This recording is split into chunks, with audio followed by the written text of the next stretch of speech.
Okay, let's dive into this. Welcome, everyone. So, if you're an aspirant gearing up for competitive exams, like the SSC or UPSC, you absolutely know the Indian polity section can literally make or break your score. Today, we're focusing on an absolute goldmine for exam questions, the Preamble of the Indian Constitution. Think of this explainer as our ultimate exam masterclass. We aren't just going to read the text, right? We're going to strategically decode it together so you can secure maximum marks and totally avoid those classic traps that examiners just love to set. Here's our logical roadmap for today. We'll be covering 1. Decoding the Constitution's preamble. 2. The nature of the state. 3. Core constitutional objectives. 4. Landmark Supreme Court cases. 5. The 42nd Amendment Act. And finally, 6. Cracking exam question patterns.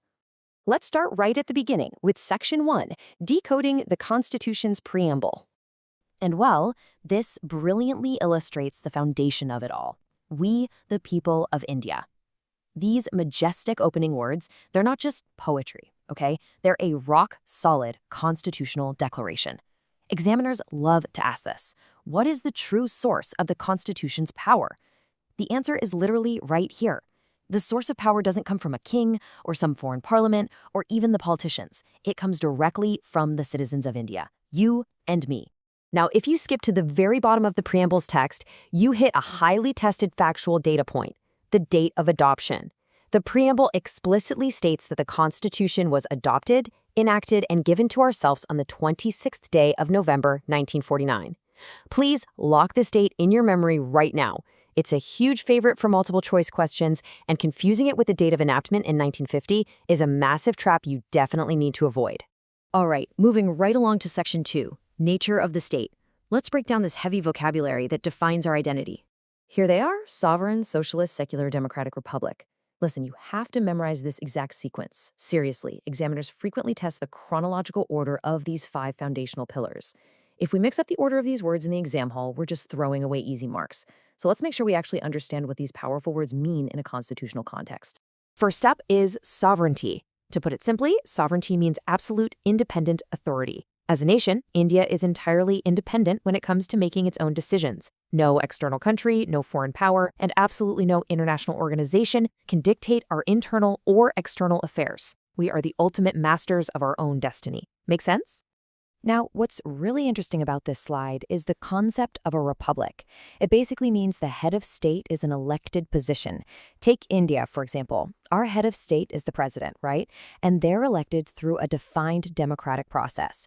Contrast this with the United Kingdom. Yes, they are a democracy, for sure, but they're not a republic because their head of state is a hereditary monarch, a king or queen.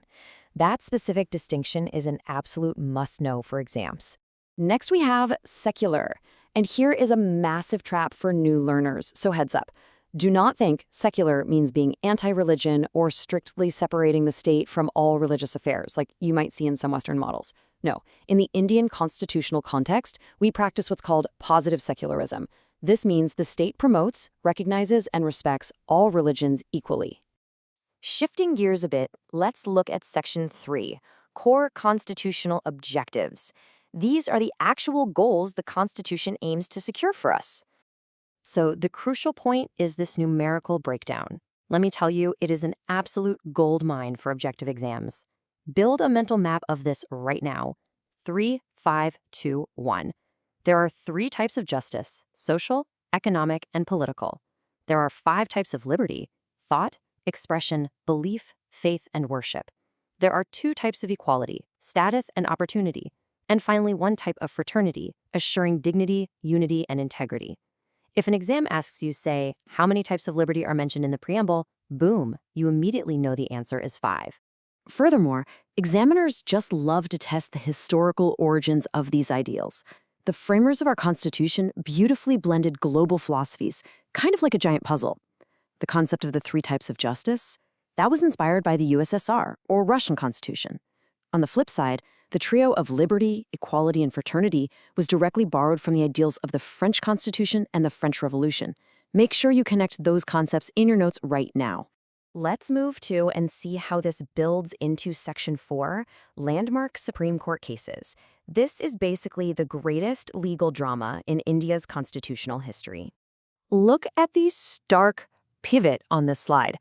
In 1960, during the Barabar Union case, the Supreme Court declared that the preamble is not a part of the Constitution, and therefore it absolutely cannot be amended by Parliament. But fast forward to 1973, the monumental Kesavananda Bharati case. The Supreme Court completely reversed its stance. A historic 13-judge bench ruled that the preamble is indeed a part of the Constitution. And because it's a part of it, it can be amended, subject to the basic structure.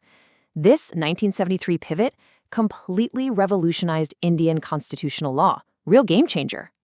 All right, let's tackle Section 5, the 42nd Amendment Act. This is arguably the most frequently tested hotspot in the entire syllabus. Notice the massive number 1 here. The preamble has only been amended exactly one single time in the history of independent India. Just once. That happened in 1976 via the 42nd Constitutional Amendment Act. That single amendment added 3 specific words to the preamble: socialist, secular, and integrity. Now listen closely, because here is the classic exam trap. Question papers will often give you a list of words, like socialist, secular, sovereign, and integrity, and ask which one was not added in 1976. The trap is the word sovereign. Sovereign was already in the original 1949 text. Only socialist, secular, and integrity were the new additions. So please, don't fall for it. Okay, time for Section 6, cracking exam question patterns. Let's do a quick rapid-fire scenario to test what we've covered. Here is a very common trap question. Is the preamble justifiable, meaning legally enforceable, in a court of law? Read that carefully. Lock your answer in your mind right now. Do you have it? And the answer is no.